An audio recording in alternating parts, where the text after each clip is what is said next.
Hello everyone, it's Iveoma, your guide to Nigeria, and today I am sitting with Harrison. Hello. Harrison is the founder of Facibus, and today we're going to be talking about the importance of building a family business. All of this is coming up. Please make sure to like, comment below. Those are amazing ways to support my channel. Thank you. So, Harrison, what can you tell us about your family business? Well, our family business is deeply rooted in real estate development. What we've been doing for the past couple of years, at least for the past 15 years really, has been developing affordable housing options in areas on the island specifically, but just around Lekki areas, Ikota areas, Ajah areas, and thereon. Okay, and who started this business? My parents did. My parents started the business. When did your parents start? 2008. What was the name of their business? Pinnacle Global Trade Investments Limited. Wow, okay, so it makes sense that you changed it to Facibus Housing. Yeah. Way shorter. Before that, we were actually in the kind of, we used to sell clothes and different kind of, clothing material, basically. What year was this? This was all the way since 2005 and above, really. And at that time, the fashion business kind of has its ebbs and flows. You can kind of do well today, and then a new fashion trend comes in. We started trying to transition to real estate around 2008. I remember when we bought the first land, and how hard it was to start. The biggest and the most difficult thing has been building capital and building the foundation. I saw how difficult it could get. As a matter of fact, the first development my dad got on, he started. There was a mistake, and so he had to kind of deconstruct and then start all over again. Wow. So a lot of money was wasted. Well, we can call it wasted, but not in hindsight, it wasn't wasted because that knowledge has then used, to make things better today. Yeah, it's been an interesting journey just seeing that, and my goal really is to kind of build upon that and just scale as hopefully as we can. So both of your parents were running the business? Yeah, it's always been a family thing, and it's been such a good thing, a good demonstration of what teamwork can look like in a family, and seeing both of them kind of working together over the years and building something that I believe can even be bigger. Where did you studied abroad, right? When did you study abroad? 2015, I moved to the UK to do my Bachelor of Laws over there. I studied at the University of Kent for over 3 years, and then after that, 2018, I moved to the US to do my Master's at Duke Law School. Okay, awesome. What made you come back to Nigeria? Mostly family, to be honest with you. I had intended to come back to Nigeria anyway, but at the time, what I wanted to do really was to kind of work for a bit, maybe 3 years after I graduated from Duke Law School, and then come back or something of that nature. But eventually, COVID-19 happened. I just formed a company after I graduated. A couple of things are moving parts, and it just felt like I needed to come back earlier than I expected as a result. I actually wanted to go to do one business certificate program in Canada at the University of Manitoba for a bit, and COVID kind of changed everything. So COVID just has been collecting degrees. Just collecting. This was not going to be a degree. It was going to be a certificate program. It wasn't going to be a degree, but I was like, oh man, it would have been nice. But then COVID happened. And that spurred a lot of creativity for me at that time, because even though there were festivals, I would admit that I was still kind of in flux. Sometimes I had a mentor at the time who would tell me, I still don't understand what this Facibus thing is all about. What can you tell us about Facibus? Well, Facibus is a platform that provides different products and services ranging from real estate to software publishing to wellness. So it's like a big brand, and you offer different services and products underneath it. Yeah, different sub brands underneath, like Facibus Housing, Facibus Health, and what have you. Okay, awesome. So because of COVID, you moved back earlier. Did you always want to join the family business? Oh, absolutely. But what I was not ready to do was to just join, slide in and just take over or whatever. I wanted to bring something to the table.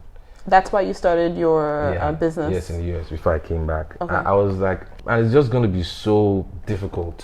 And I'm also a proud person, so I just didn't feel like I'll come back and get the other round. Go do this, go do that. That's true. I'm also that kind of person. I like to have my own thing. I like to be independent. I like to just do my own thing. And they didn't understand it in the beginning.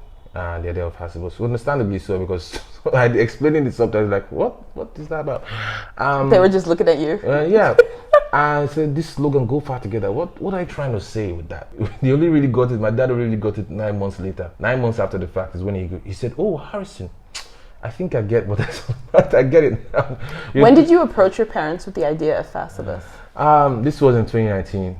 Okay. Yeah, this was in, like, let's say May of 2019. Okay. And that's the first time I ever really approached them about it. And your dad understood 9 months. Yeah. After.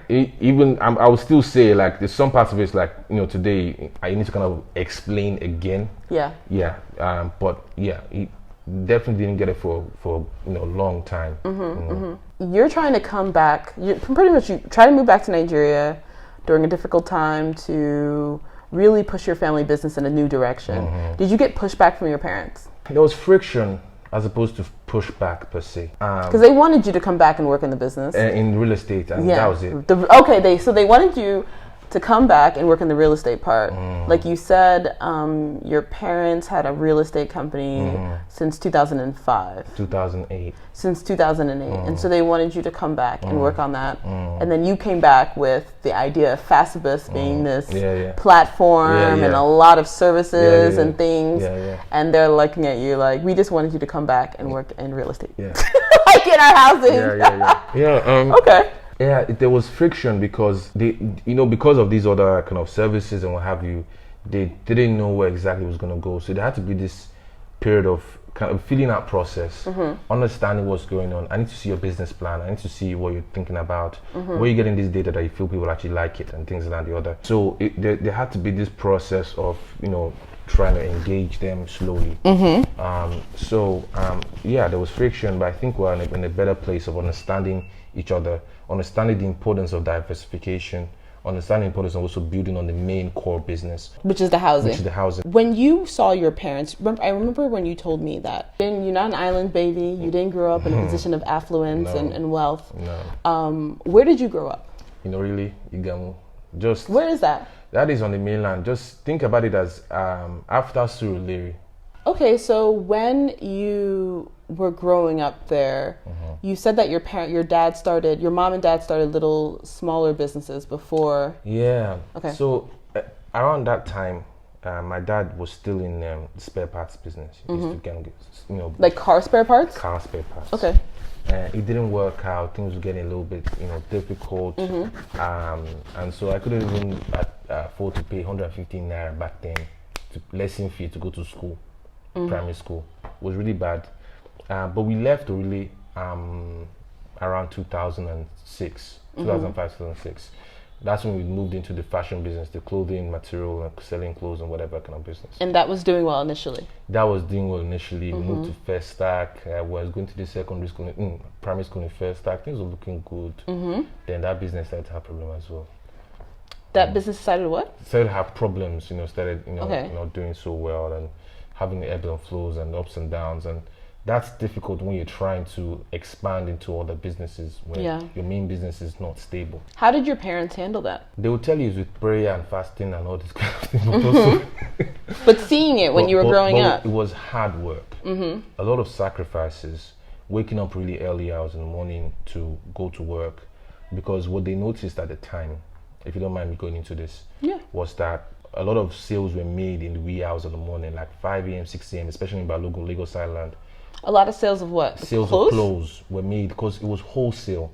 That makes more sense. The wholesalers would come early in the morning. Very early. 4, 5, 6, 7 a.m. in the morning to buy a lot of the clothes that they would then take. Maybe if they're going all the way to Aja or wherever they're coming from in Lagos, they will all meet at Balogun, Lagos Island to buy some of those clothes or whatever they wanted to then take to their main shop. So that by 8 a.m. they're already in their own shops with the clothes they bought or whatever they bought from Balogun. And they're able to sell fast.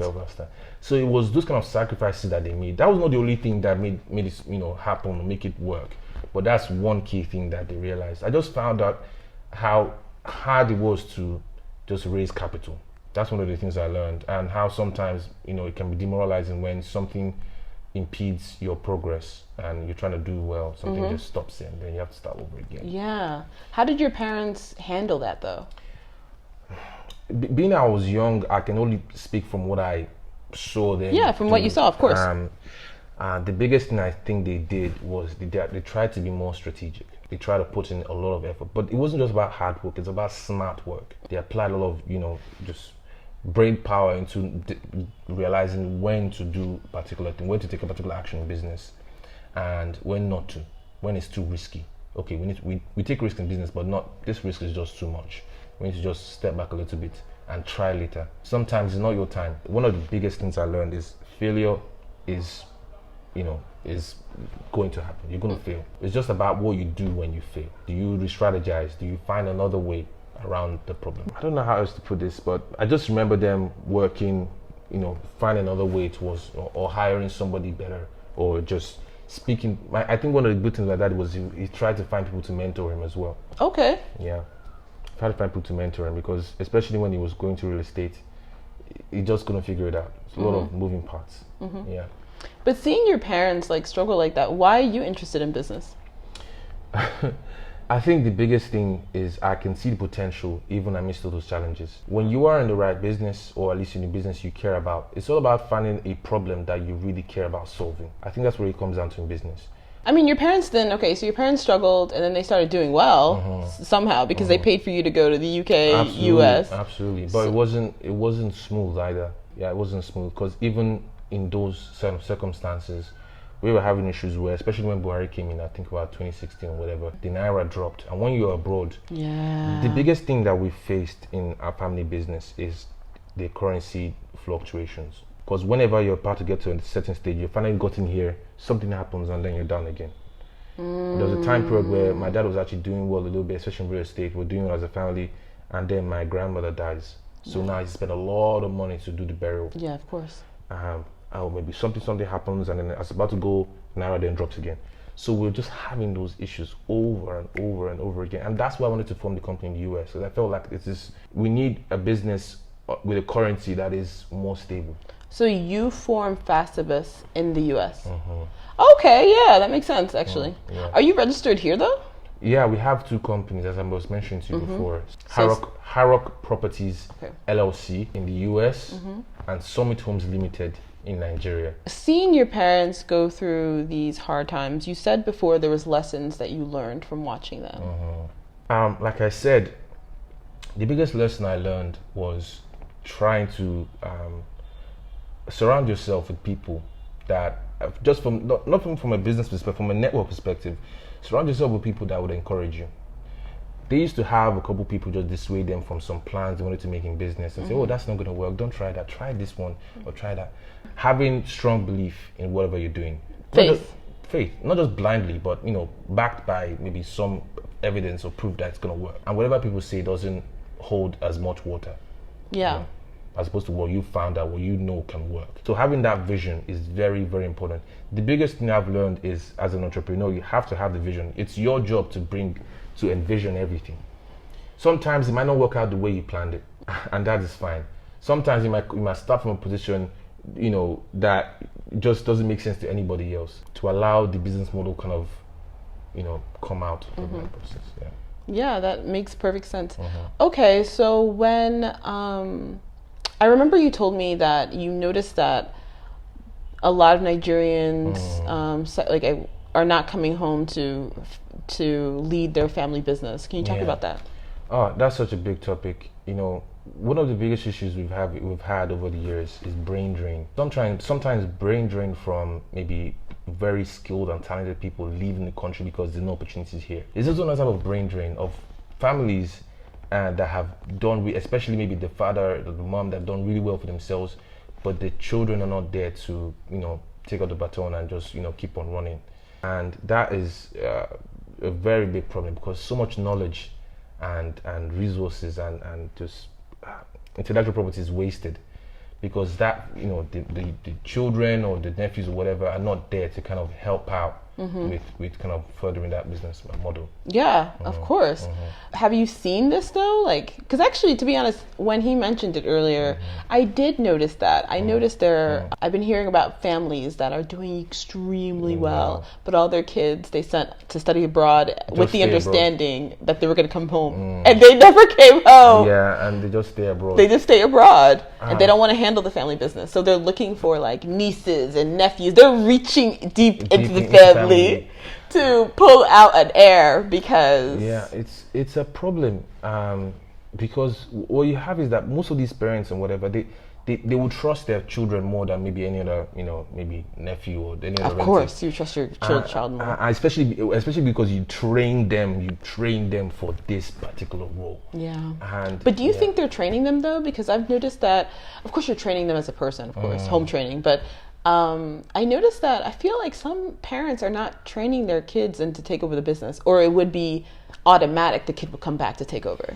Do you think they're training them? What I think is happening is that perhaps, there's this disconnect between what the parents envision for their children and what the children envision for themselves.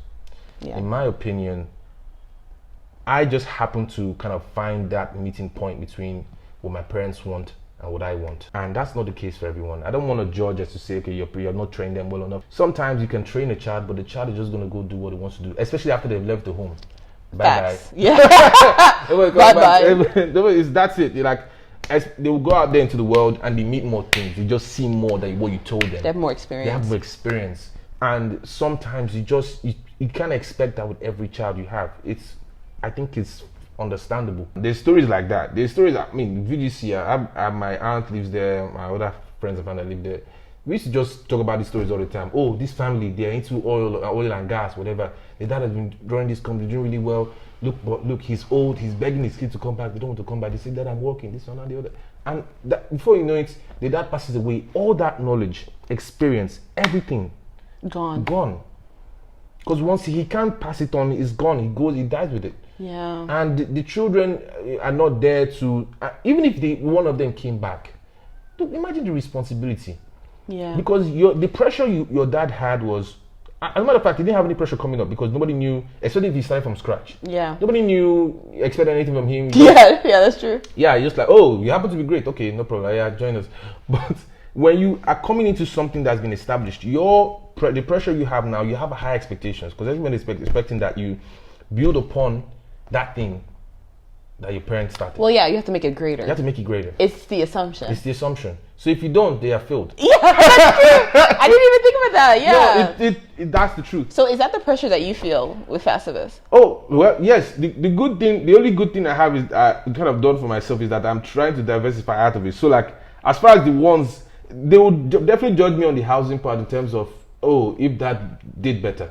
But the other business that I started, that one is kind of like software publishing, the health, wellness one. That was going to be okay. Oh, nice. That's really good. You started something. But what about the one that your dad started? What have you done with that? Yeah, that's actually true. That is actually true. So that's why I'm not taking my hands off, real estate development. I think there's a lot of potential in it.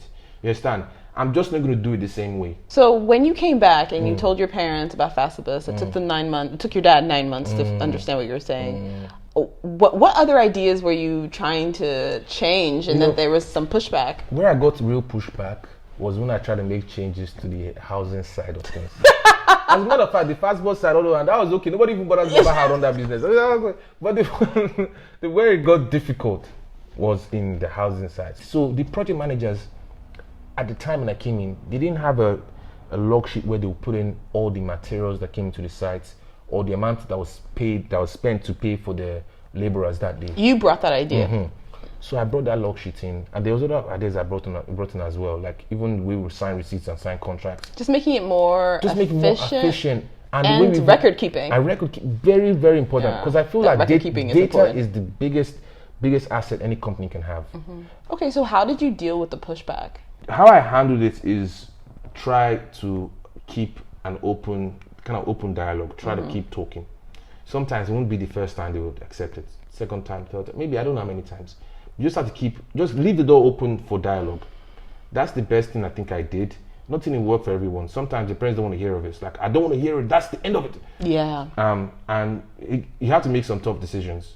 But I'm lucky in the fact that at least my parents have accepted it, and we're working together really well these days. No, I think that's wonderful that you're working well. How do you work well with your parents, though? Biggest problem is that they treat you like a child. Yes. Especially in Nigeria, that is the biggest problem. Even when in the same company, let me get majority share. What is on paper is different from what is in happening real life. That's true. That's in Nigeria. I have to just accept that one as the reality. But the way it works, no, thankfully, it's not such a thing where maybe they don't listen to anything at all or whatever. They just completely dismiss everything.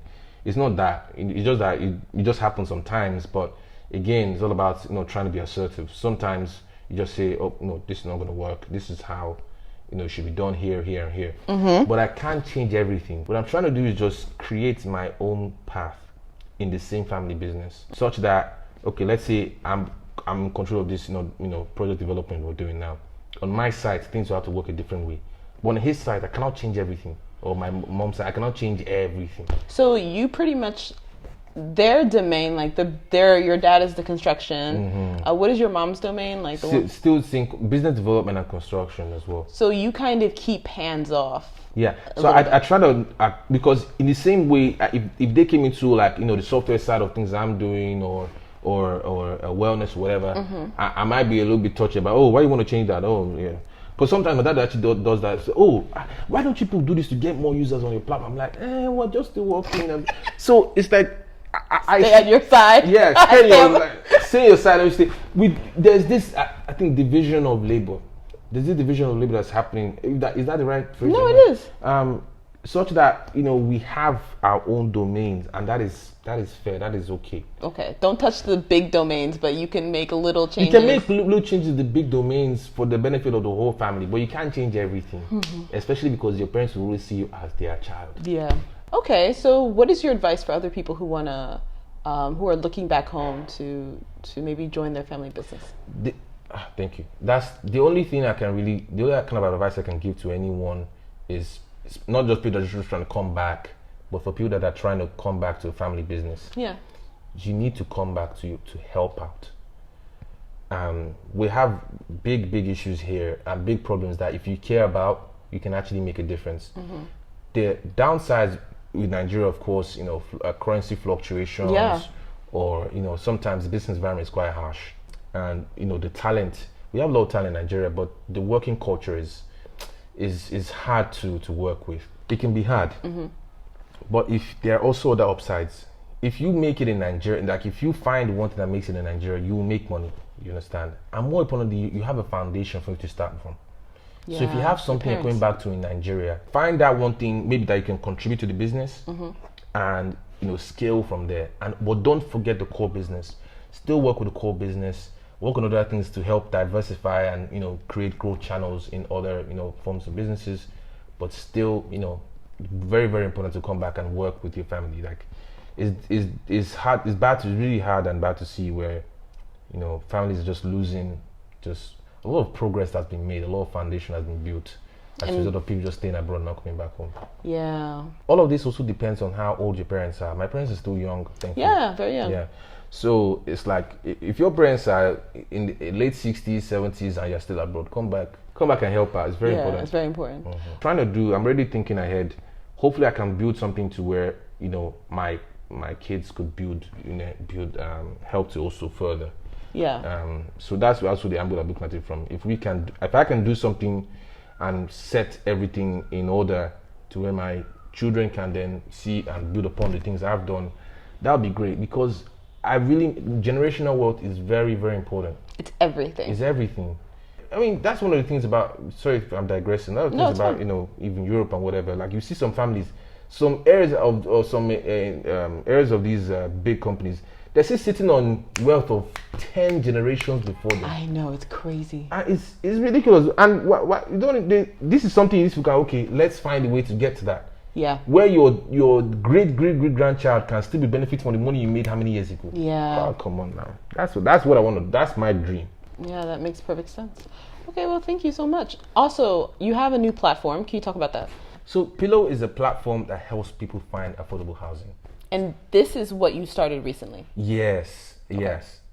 We started developing it in kind of September 2020, and we've officially launched it at the end of January 26th. Okay, congratulations. Yeah, thank you. We are trying to help people do their due diligence on properties. How do you do due diligence on a property, especially when you don't know one is in Nigeria or whatever? You can call a lawyer, find also good. But on our platform, we really try to help with that, and we help with bidding on said property as well as doing due diligence on the property as well. Yeah, we have properties in all over Nigeria in just a short period of time. Ogun State, Asaba, Lagos, Abuja, Delta. That's amazing. Kano. You have to focus on Lagos. Yeah, we have a couple all over the place. Rental sales, we thought about Pillow to be kind of an all-in-one solution for real estate. What I mean by that is that we're thinking about it. Okay, what if people get on the platform and they bid and they don't have enough money to buy the property? They can use what I like to see it as a GoFundMe for real estate's future. We have on our platform to help you raise money. So let's say you wanted to raise money for your mortgage, for whatever. So far as it relates to kind of housing or whatever, or even if it's for office space, whatever that is, you understand, we have that feature on the platform. Yeah, people need help with that. Yeah, and we're not just helping you with like finding the property, we're helping you with doing the due diligence on the property. And then if you want to raise money, if you don't have enough money, we also have that capability as well on the platform. And that for us is very, very important. I just felt like people need all of that in one if we can provide that to them. And obviously we'll grow as we go. I think I like this interview. It's actually really good. Oh, thank you. Yeah, because I'm learning a lot. And I think it's really important to come back home, especially if you do have a family business, people. Like, if you have a family business, and what I'm doing and what I'm thinking of, I'm actually thinking of my children, right? Well, I don't have any kids now, but your children, my future kids. I want them to add to whatever I'm building, right? So I definitely have my own plans, and I'm definitely thinking of my kids. And so I think that's actually really, really important. There's no generational wealth is everything. We all need to be chasing it. Period. Absolutely. So, I definitely appreciate you sharing your story and how your parents have come up and how you've added to your parents' business. I'm definitely proud of you. You're doing a lot. Thank you. And so remember, if you guys want to come home, you can. I'm giving you interviews like this to show you how you can do it. Okay. Bye now. Thank you.